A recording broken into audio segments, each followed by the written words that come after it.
Vamos a ingresar al nuevo capítulo, que sería el capítulo número 3, que es lenguaje de programación. En lenguaje de programación vamos a ver el siguiente contenido. Vamos a ver qué es un lenguaje de programación, los tipos de lenguajes de programación que tenemos, los lenguajes de bajo nivel y los lenguajes de alto nivel. También vamos a ver qué es la máquina virtual de Java, el entorno de trabajo de nuestro IDE, que es NetBeans, la estructura general de un programa, y vamos a realizar un ejemplo para codificar uno de los programas que va a ser la obtención del promedio de nuestras notas bimestrales. Comenzaremos con ¿qué es un lenguaje de programación? Los lenguajes de programación son herramientas que nosotros utilizamos como programadores. Estas herramientas nos van a permitir crear programas básicos, aplicaciones web o sistemas completos que se denominan software, ¿no? Ahora, tiene un conjunto de reglas, tanto sintácticas como semánticas, que nos van a definir la estructura y el significado de cada elemento que nosotros podemos utilizar en este lenguaje de programación. Hemos optado por un lenguaje de programación bastante robusto, que tiene bastantes años en el mercado y sigue siendo uno de los lenguajes más utilizados por las empresas porque es primero software libre, es bastante robusto, tiene bastante seguridad, no es fácilmente que se puedan ingresar, no es vulnerable. También tiene la definición de los tipos de datos, cosa de que es una desventaja para los lenguajes no tipiados, ya que cuando tenemos un error se nos hace un poco más difícil detectar de por qué nos está saliendo ese error y a veces incluso determinar qué línea de código es el que está causando ese error. Entonces, este lenguaje Java nos va a permitir a nosotros introducirnos a estas etapas de programación como estudiantes, ¿no? Vamos a ver dentro de Java todo lo que es programación básica, programación orientada a objetos y programación web, donde nosotros ya vamos a integrarnos con un gestor de base de datos y vamos a poder realizar reportes. También vamos a poder realizar toda la autenticación de los usuarios. Entonces vamos a llegar hasta esa etapa. Ahora veremos los tipos de lenguajes. El primer lenguaje, los tipos serían el lenguaje de bajo nivel y el otro son los lenguajes de alto nivel. ¿Qué son los lenguajes de bajo nivel? En los lenguajes de bajo nivel existen dos. El primero es el lenguaje de máquina. Sabemos nosotros que la computadora entiende un lenguaje que es la combinación de ceros y unos.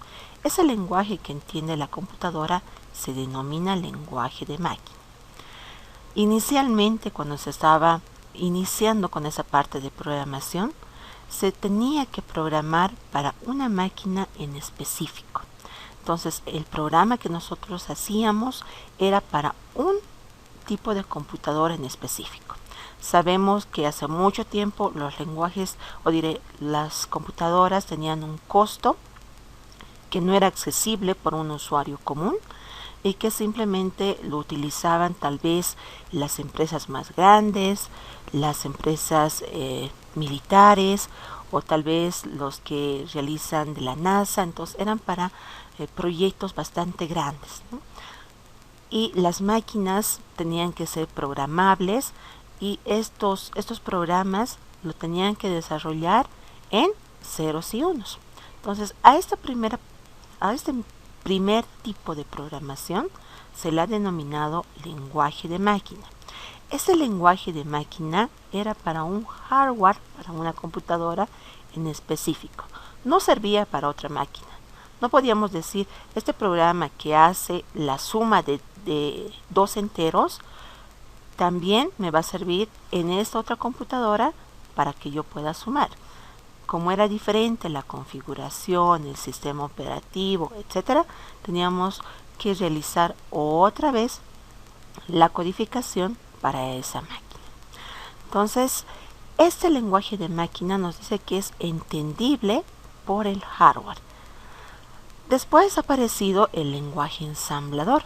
Ese lenguaje ensamblador ya utiliza lo que son abreviaturas de letras y números que se denominan mnemotécnicos.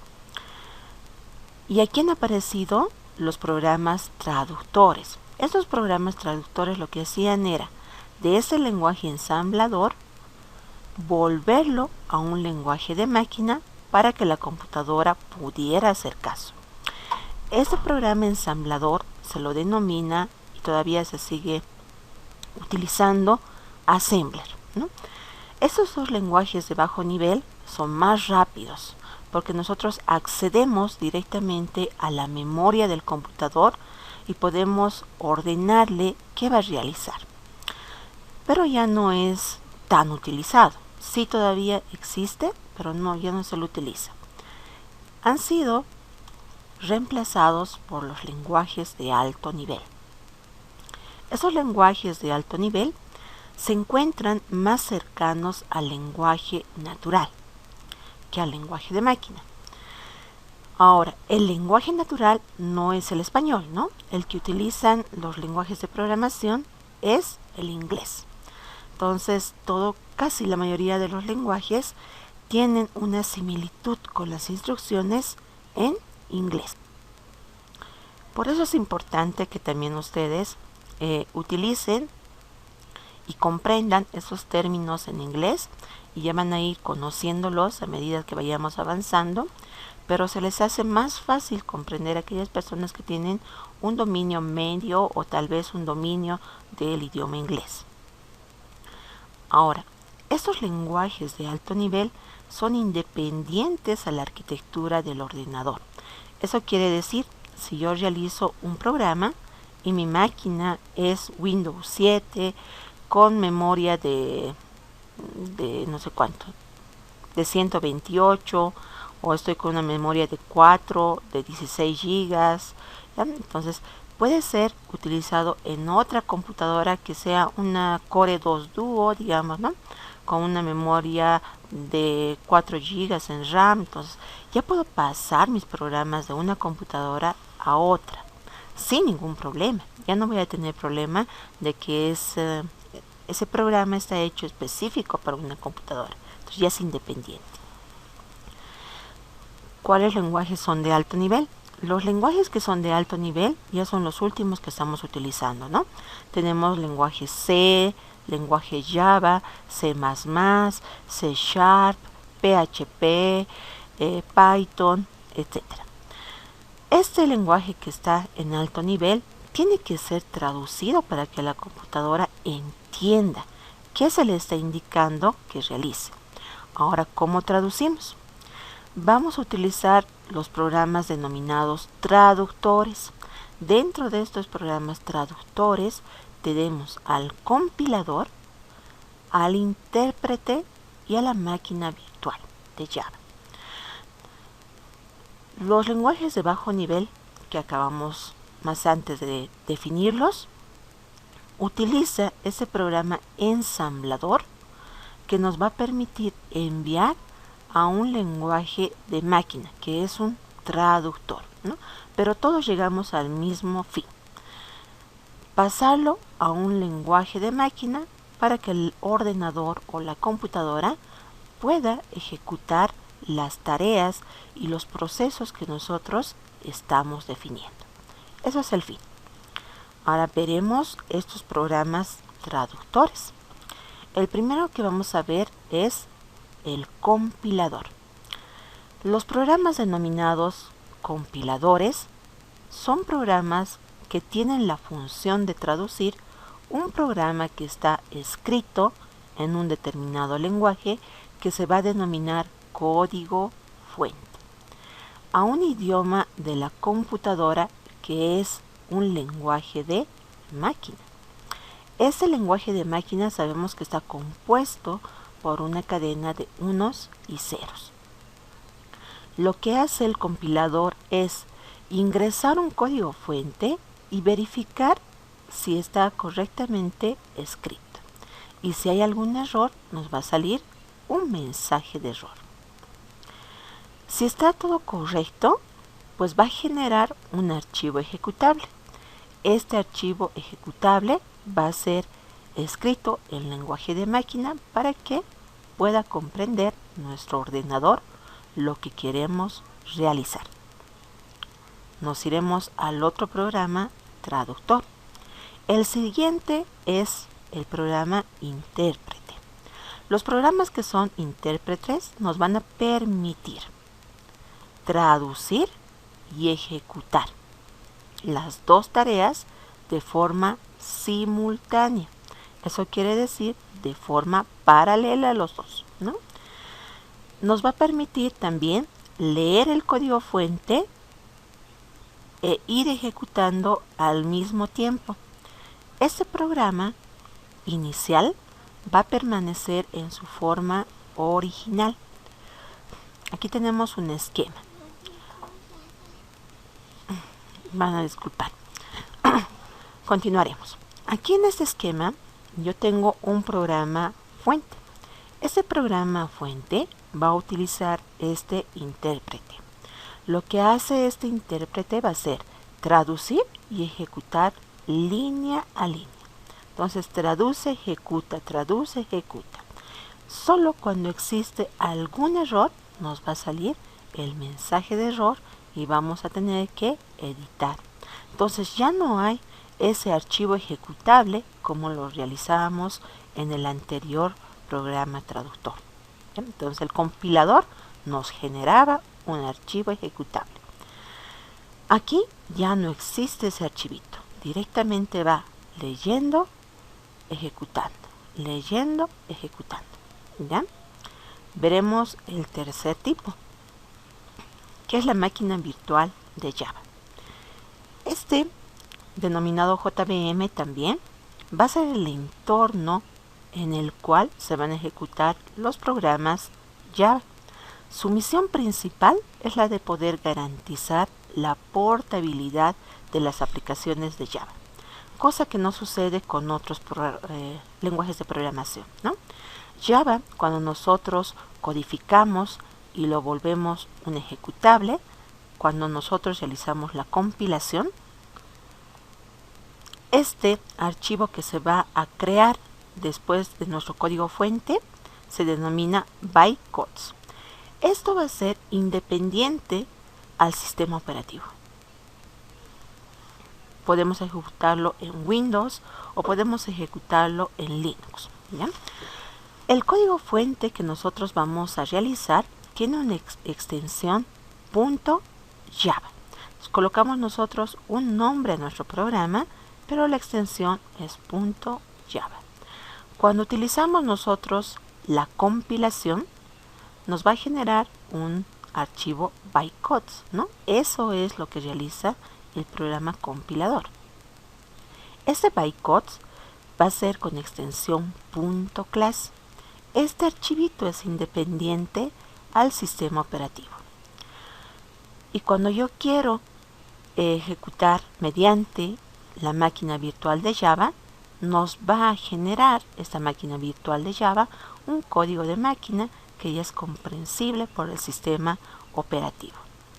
Ahora, este archivo dice que es interpretado en tiempo real y puede ser ejecutado tanto en Windows como en Linux. Entonces nosotros realizamos un programa, no importa el sistema operativo que estemos utilizando, nos va a servir el mismo programa para ambos sistemas operativos. Ahora veremos nuestro entorno de trabajo. Ya les había presentado más antes, pero vamos a definirlo. Estamos nosotros utilizando NetBeans el 12.1, pero es la misma similitud con este entorno que les estoy mostrando. Al lado izquierdo nosotros tenemos 3 pestañas. Se denomina este sector explorador de archivos. En este explorador de archivos, donde están los proyectos, nos va a mostrar de forma visual cómo se denomina nuestro proyecto, si tenemos paquetes dentro del proyecto y dentro de cada paquete si tenemos nuestros archivos .java. Entonces nos va a ir mostrando gráficamente. En la segunda pestaña, que son los servicios, nos va a permitir conectarnos con un gestor de base de datos, nos va a permitir también conectarnos con un servidor. ¿Ya? Vamos a poder verificar cuáles son los usuarios que tenemos definidos, cuál es el password. Entonces son todos los servicios con los cuales nosotros podemos enlazarnos. Y donde están los files ya nos muestra en formato de archivos, como lo conocemos en Windows, ¿no? En formato de carpetas, vamos a ir aperturando y vamos viendo los archivos. Entonces esas son las tres maneras que podemos nosotros verificar cómo están nuestros proyectos definidos, estructurados, cuáles son los servicios que podemos nosotros utilizar para podernos conectar con otras aplicaciones, y el formato de archivos files, que es propio de Windows, ¿no? Nosotros ya conocemos la estructura que maneja Windows. En la parte de abajo, donde está el navegador, nos va a mostrar el detalle sobre las clases.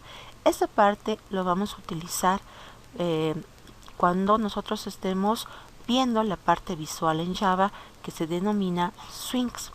Cuando nosotros colocamos dentro de estas ventanas de swings algunos componentes como ser botones, checkbox, radio buttons, entrada de texto, etcétera, nos van a ir mostrando en este navegador cuál es la dependencia de uno sobre otro, porque hay un contenedor que nos va a permitir agregar componentes. Entonces nos van a mostrar aquí visualmente cómo se están enlazando estos componentes a nuestro contenedor. Al lado derecho vamos a tener en la parte superior la pestaña de archivos abiertos. Se van a ir aquí apilando uno detrás de otro todos los archivos que nosotros podamos aperturar.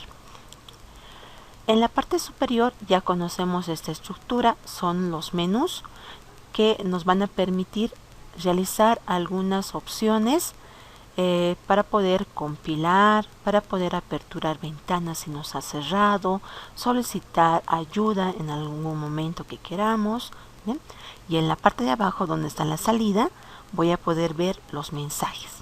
Los mensajes pueden ser de error en caso de que nos hemos equivocado en alguna línea de código, o podemos tener también los mensajes de la corrida. Si nuestro programa no tiene ningún error, se va a ejecutar de acuerdo a la secuencia que nosotros hemos definido en el programa, y nos va a mostrar los mensajes que hemos puesto para poder introducir datos, y también nos va a mostrar las salidas que nosotros estamos definiendo en nuestro diagrama. ¿Sí? Entonces nos va a mostrar esas dos cosas en este sector, que es el área de salida y de mensaje. Realizaremos una pequeña pausa, veremos si se ha podido comprender ese entorno de trabajo que vamos a tener para que podamos crear nuestro primer proyecto. ¿Tienen alguna consulta? Vamos a ver la estructura de un programa, cómo está definido. Cuando nosotros creamos un programa y vamos a realizar la codificación en este ID de desarrollo, voy a tener en la parte superior los paquetes. Puede pertenecer nuestro trabajo a un paquete en específico, o tal vez a la raíz, pero nos va a definir aquí en qué paquete está nuestra clase definido.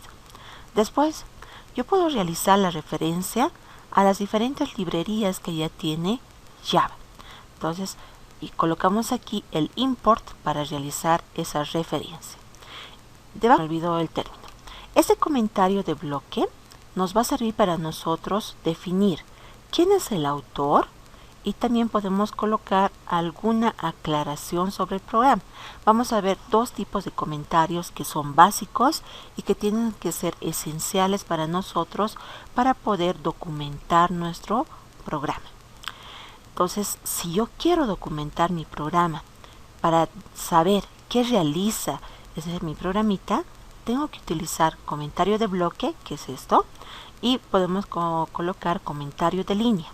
El comentario de bloque me va a permitir tener varias líneas que no van a ser visualizados por el usuario final, solo son visualizados por el programador.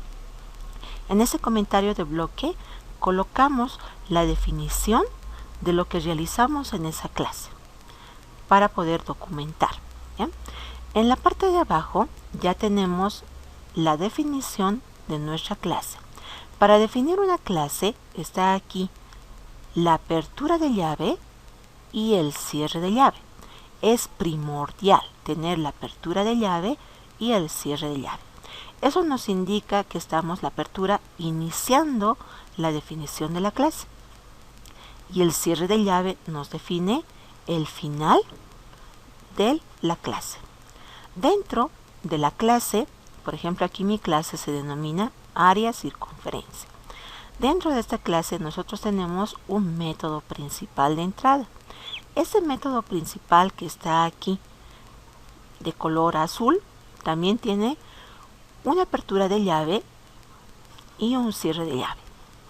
Entonces, la apertura de llave me va a indicar el inicio del método principal y el cierre de llave me va a indicar el fin del método principal. Entonces siempre ustedes asocian apertura de llave, es que estamos iniciando algo, y cierre de llave, que estamos concluyendo con algo. Al medio de estos dos tiene que ingresar nuestras líneas de código. No podemos estar fuera, no lo va a reconocer, ¿ya? Este método principal es el void main. Entonces siempre voy a definir public static void main.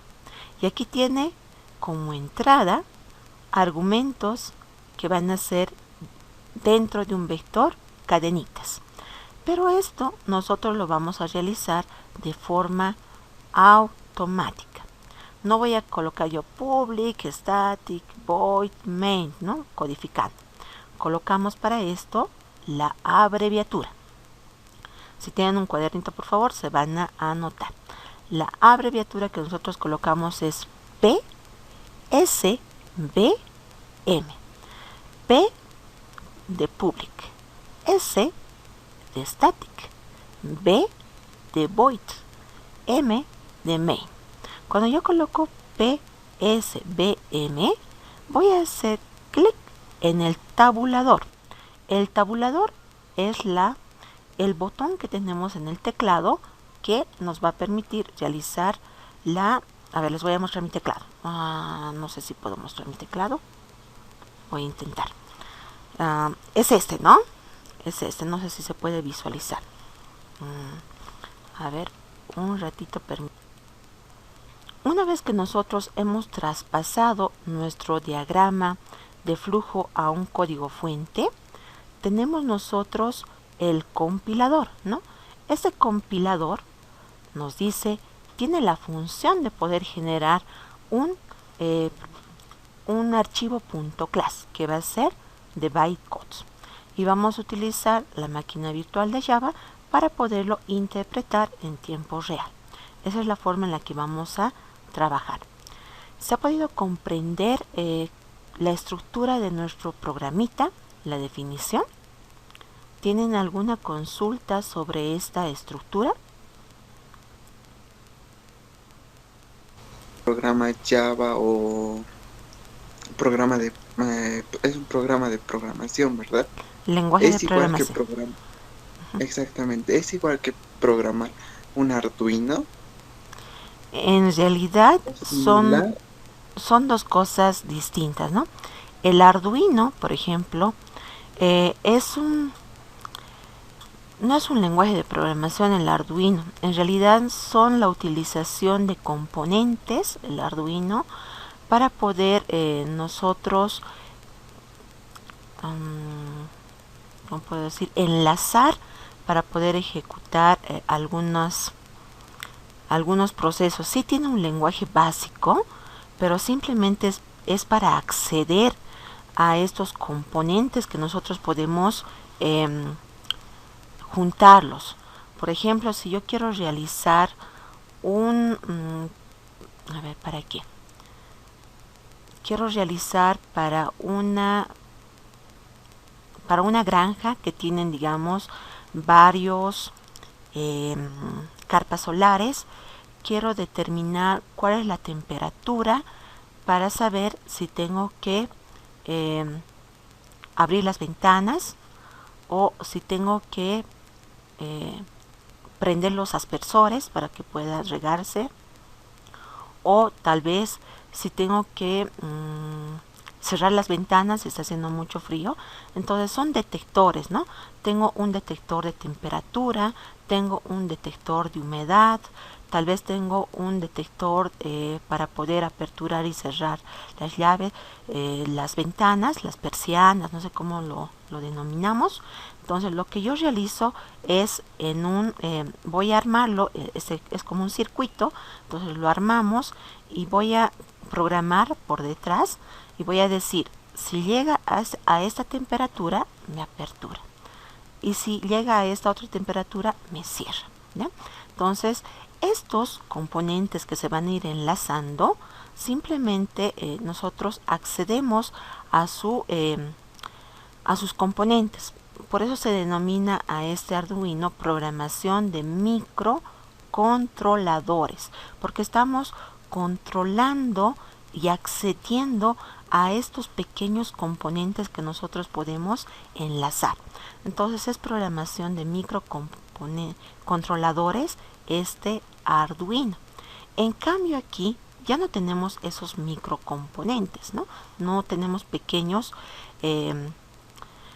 serían como pequeños circuitos que realizan una determinada función. Entonces, ya no existe. Lo que nosotros realizamos con un lenguaje de programación es interactuar con un usuario, solicitarle unos datos de entrada, procesarlos con ese lenguaje de programación y mostrarles una salida, ¿no? La función más grande que tienen los lenguajes de programación es esa, la de poder resolver problemas de un usuario.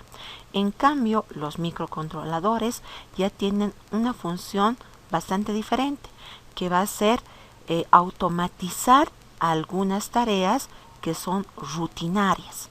Entonces, por ejemplo, para poder controlar estos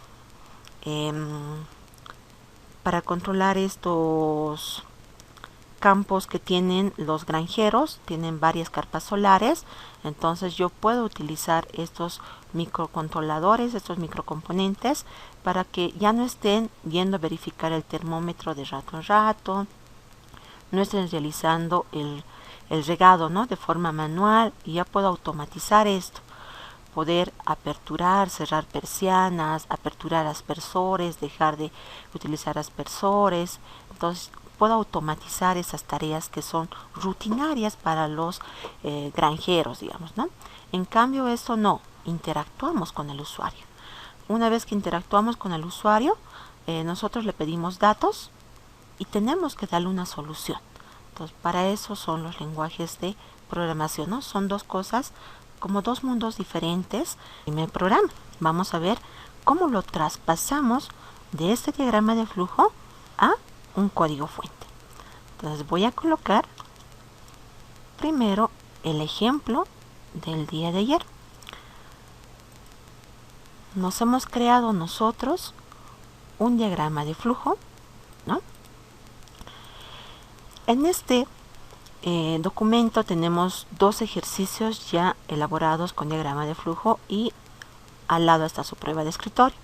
El primer programa, que es calcular la hipotenusa de un triángulo rectángulo, utiliza una función matemática. Esta función matemática es la raíz cuadrada, y dentro de la raíz cuadrada hay otra función matemática que es la potencia. Entonces esto no vamos a desarrollarlo todavía porque necesitamos ver qué es la librería MathH, cómo llamamos nosotros a las funciones y cómo lo utilizamos. Y para algunas funciones, qué parámetros vamos a enviarlos, ¿ya? Entonces, eso no lo vamos a realizar. Vamos a realizarlo el segundo. En el segundo ejercicio, nos estaban pidiendo calcular el promedio anual. Vamos a tener 4 datos de entrada, lo vamos a sumar y lo vamos a dividir entre 4 para poder sacar el promedio. Esto es lo que lo vamos a traspasar el día de hoy a un programa. Nos iremos a abrir el proyecto que nos vamos a crear, lo vamos a denominar, a ver qué lo pondremos. Lo pondremos nuestro proyecto secuencial, porque vamos a realizar dentro de ese proyecto todos los programas de secuenciales. De ahí nos vamos a crear otro proyectito que va a ser condicionales y todos los ejercicios de condicionales que esté dentro de ese proyecto, ¿ya? O podemos crearnos un proyecto, solo un proyecto para toda la gestión también. Nos crearemos un proyecto para toda la gestión y ahí vamos a ir viendo para que ustedes puedan ver cómo creamos. En la parte superior tengo el menú. Vamos a irnos a archivos y dentro de archivos colocamos ahí nuevo proyecto, o si quieren aquí tengo también el icono para crear un nuevo proyecto. Entonces voy a utilizar este icono. Cuando aperturo me va a mostrar aquí las categorías en las cuales yo puedo crear Java. Voy a colocar en esa parte donde dice Java with and, y dentro de esto yo tengo Java, aquí está, aquí, y tengo aquí Java aplicación, los proyectos. La primera vez que ustedes van a crear, eso va a estar de color negrito, plomizo en realidad. Eso significa que todavía no se ha activado. No tengan ningún problema. Lo hacen clic en esta opción, aplicación Java, y hacen siguiente. Cuando ustedes hagan siguiente, se va a cargar todos los componentes de esta aplicación Java. Una vez que ya termine de cargarse, les va a mostrar esta ventana. En esta ventana voy a colocar en la parte superior el nombre del proyecto. En la parte de abajo está la ubicación de dónde va a estar ese proyecto. Aquí está la carpeta de dónde se ha ubicado el proyecto, que comúnmente se va a NetBeans Project. Si ustedes quieren, lo pueden colocar en otro lugar y se va a automáticamente cambiar esto. Y en la parte de abajo tenemos un check. Está aquí chequeado, me dice crear una clase main. Y aquí te dice cómo lo va a crear, con qué nombre lo va a crear. Eso lo voy a quitar para que no me cree él automáticamente una clase principal. Yo voy a crear mi clase, ¿ya? El proyecto lo vamos a denominar, lo pondremos programación 1. Así lo pondremos nuestro proyecto. Y voy a colocar aquí, lo voy a cambiar de nuestro lugar de almacenamiento. Yo lo voy a colocar en la unidad E.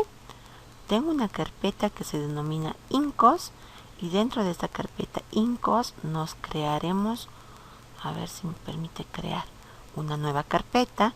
Esta carpeta lo pondré programación 1-2021 para que podamos hacer referencia a esta gestión.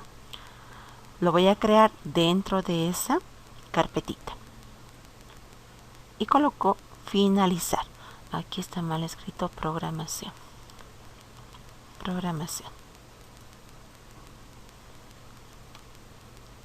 Ya hemos creado ese proyecto. El proyecto que hemos creado tiene la forma de una taza de café. Eso es el icono que representa a Java.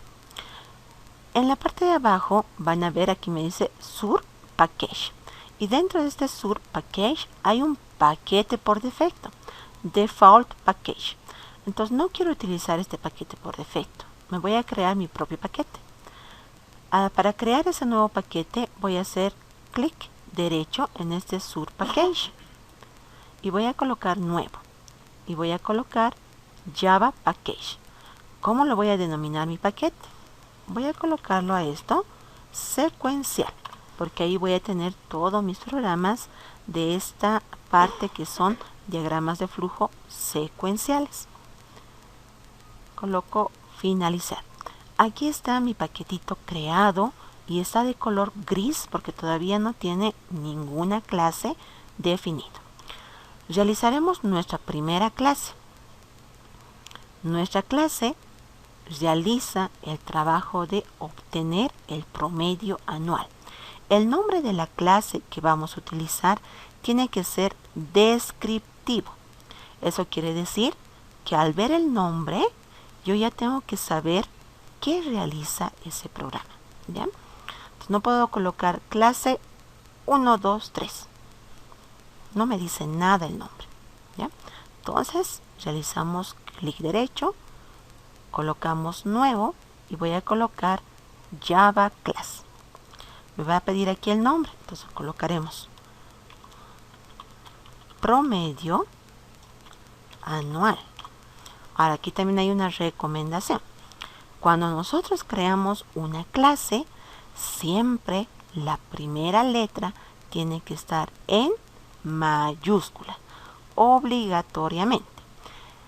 Chico o chica que no me cree la clase con primera letra mayúscula, vamos a ir bajando puntaje. Nos estamos pasando casi una clase explicando cómo tiene que ser la estructura del programa. Ahora, ¿por qué me estoy pasando tanto tiempo explicándoles paso a paso esto? A medida que vaya pasando el tiempo, ya no voy a poder hacerles recuerdo de cuál es la forma de definición correcta que tenemos que realizarlo. Es una forma, es como un estándar que se utiliza dentro de Java, que las clases tienen que estar iniciados con mayúscula. Ahora, si yo tengo dos palabras compuestas, como aquí tengo promedio, sería mi primera palabra, anual, mi segunda palabra, se tienen que unir. No hay espacios dentro de la clase, entonces tienen que estar en una sola palabra. Pero como son dos palabras y poder identificar que son dos palabras, la primera palabra, que es promedio, comienza con P mayúscula. Y anual, que es nuestra segunda palabra, comienza con A mayúscula. Esto se denomina a una notación camel case. ¿Bien? Entonces vamos a tener en cuenta esa situación. Entonces coloco aquí el nombre de la clase y dónde va a estar ubicado. Entonces, si yo tengo varios paquetes, puedo seleccionar incluso a qué paquete se va a crear. ¿Ya? Entonces aquí voy a tener la creación de esa clase. Cuando creamos la clase, ya nos va a dar la estructura básica de nuestra clase.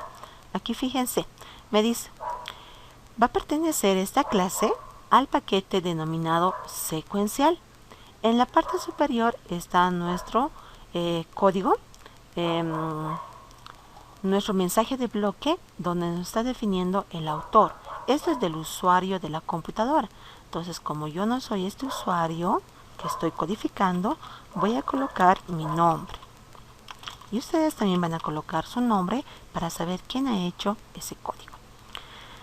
Voy a colocar aquí en la parte de arriba una descripción de lo que yo voy a realizar en esta clase.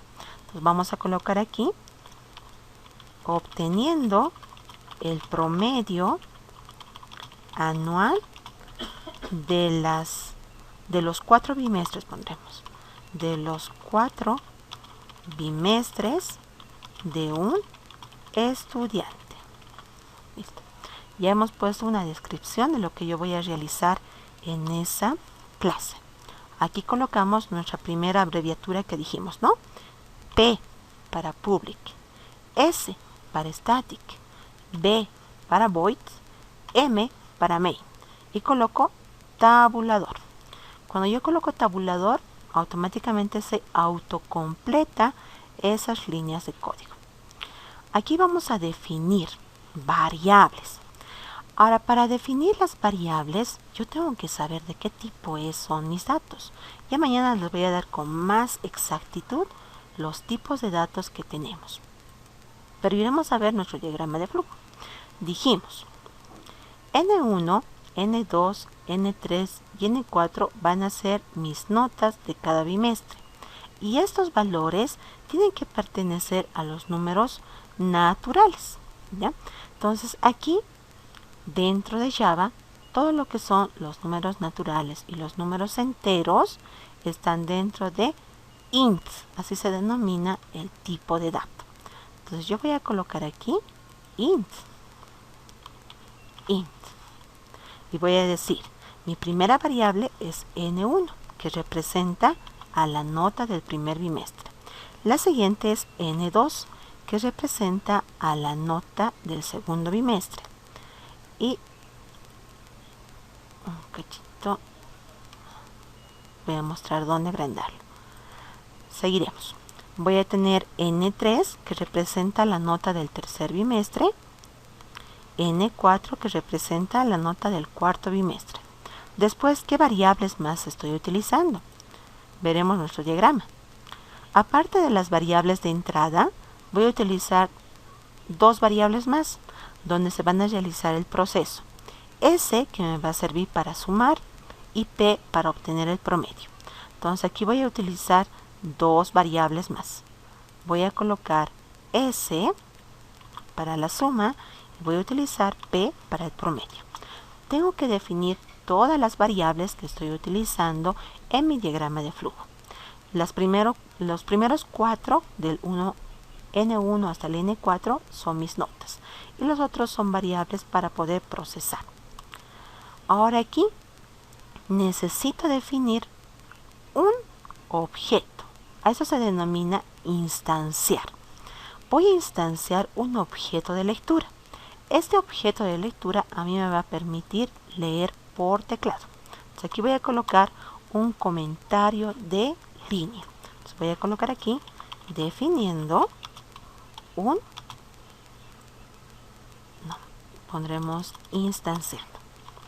instanciando el objeto de lectura. Este objeto de lectura va a pertenecer a la clase Scanner. El objeto se va a denominar leer y para poder instanciar voy a colocar new, la palabra reservada new.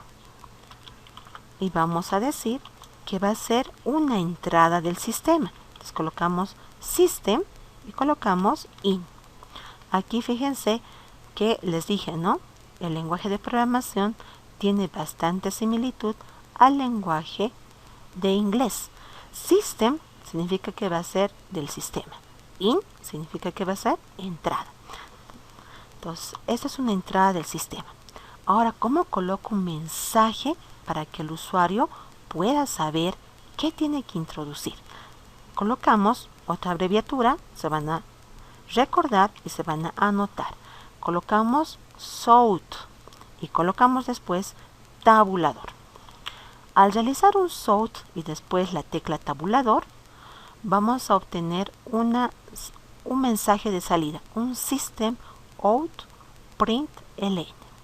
Dentro de este system out.println, entre comillas, vamos a colocar el mensaje que el usuario va a ver. Entonces aquí voy a colocar digite 4 notas bimestrales, lo pondremos. Y voy a colocar una especificación entre 0 y 100. Todavía no tenemos una estructura para validar, ¿no?, estas restricciones que nosotros hemos definido. Sabemos que las notas están en ese rango, entre 0 y 100. Pero vamos a especificar al usuario para que introduzca esa nota en ese rango. Voy a leer la primera nota. ¿En dónde? En N1. Ahí está mi primera nota. ¿Cómo voy a leer?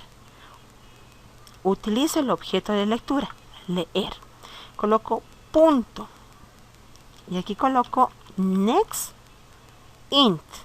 Para poder leer un tipo de dato, aquí nos brinda el ID, los diferentes métodos.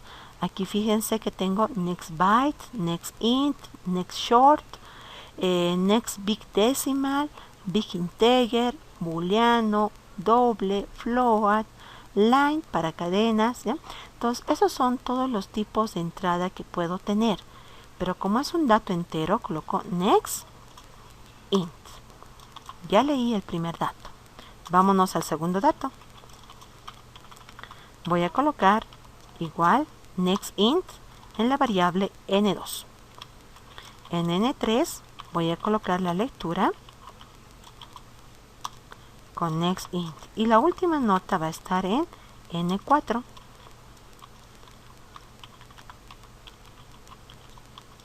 Next int. Ya hemos leído las 4 notas. Entonces hemos ejecutado esta línea de código, ¿no? Ya hemos hecho la lectura. Vámonos a este diagrama, que es el proceso. Me dice, en la variable s voy a sumar las 4 notas. Sumaremos. S va a ser igual a n1 más n2 más n3 más n4. Y siempre colocamos un punto y coma para decirle que ahí termina esa línea de código. El punto y coma simboliza el final de línea de código. Ya hemos terminado ese proceso. Vámonos al siguiente proceso. En el siguiente proceso me dice, vas a obtener el promedio realizando la división de s entre 4. Entonces, en la variable p voy a colocar lo que tiene s más, dividido entre 4. Punto y coma, porque ya hemos terminado esa línea de código. Nos vamos a la siguiente línea. Me dice mostrar. Este es un diagrama de muestra. Voy a mostrar que lo que contiene la variable p. Entonces vamos a mostrar. ¿Cómo mostramos al usuario? Colocamos south y después hacemos un ente. Voy a teclear el tabulador, ¿no? Eso me va a autocompletar esa línea de código. Aquí voy a colocar promedio anual como mensaje, 2 puntitos y un espacio, y aquí voy a colocar más para decirle, aparte del mensaje, muéstrame una variable. Aquí voy a colocar p. Entonces estoy mostrando mensaje y valor de variable. Ya tenemos ahí la muestra. Necesitamos realizar nosotros la ejecución del programa. Para poder ejecutar el programa, sabemos que internamente va a compilar para poderse generar el punto class. ¿Sí? Pero nos iremos a fijar qué es el punto class. Nos iremos a la dirección donde está esto. Esto está ubicado en la unidad E dentro de INCOS Programación 1-2021 y la carpeta se denomina Programación 1. Les voy a mostrar para que ustedes puedan ver. Debe estar aquí en Programación 1-2021. Estamos en Programación 1 y aquí debe estar nuestra clasecita que es promedio anual.java. Eso era el código fuente. Nos vamos a ir a ver cómo se genera nuestro punto class. Voy a irme al NetBeans, lo voy a guardar los cambios que hemos realizado y voy a realizar clic derecho en cualquier espacio en blanco y coloco Run File, ejecutar archivo. O en español sería correr, ¿no? Run. Ahora aquí está corriendo, pero no me muestra cómo aperturo mi ventana de salida. Vamos a irnos en la parte superior a Windows y aquí van a ver Output. Si no se apertura, ustedes lo van a abrir. Aquí ya se me ha aperturado. No me dice, digite 4 notas bimestrales entre 0 y 100. Colocaremos las primeras notas. Tenemos aquí nosotros la corrida de estos datos. Pondremos esos datos. Voy a colocar, me anotaré los datos. Es 65 en el primer bimestre, 78 en el segundo, 64 en el tercero y 50 en el cuarto. y me sale como promedio 64.25. Pero como es de tipo entero, vamos a ver cuánto nos sale. Mi primera nota es 65 y coloco Enter. Mi segunda nota es 78, coloco Enter. Mi tercera nota es 64, Enter, y coloco mi última nota 50. Y me dice el promedio anual 64. Como lo he definido de tipo entero el promedio, entonces automáticamente me está redondeando, ¿ya? Entonces aquí estamos haciendo correr el primer programa que hemos realizado.